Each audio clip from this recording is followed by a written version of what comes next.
Welcome to Madasaling Pinoy, your prayer partner. Holy Gospel today, Saturday, August 10th. Ngayon po ay 10 ng Agosto at pinagdiriwang po natin ngayong araw ang kapistahan ni San Lorenzo, Diakono at Martir. Kaya naman sa pakikiisa sa Simbahang Katolika sa buong mundo, itaas natin ang ating mga puso at sabay-sabay nating pakinggan at pagnilayan ang salita ng Diyos ngayong araw.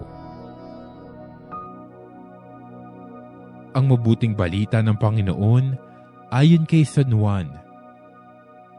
Noong panahong iyon, sinabi ni Jesus sa kanyang mga alagad, "Tandaan ninyo, malibang mahulog sa lupa ang butil ng trigo at mamamatay, mananatili itong nag-iisa. Ngunit kung mamamatay, ito'y mamumunga ng marami. Ang taong labis na nagpapahalaga sa kanyang buhay ay siyang mawawalan nito.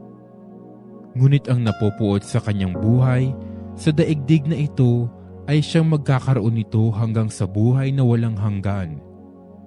Dapat sumunod sa akin ang naglilingkod sa akin, at saan man ako naroroon ay naroon din ang aking lingkod.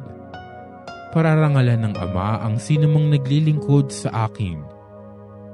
Ang mabuting balita ng Panginoon.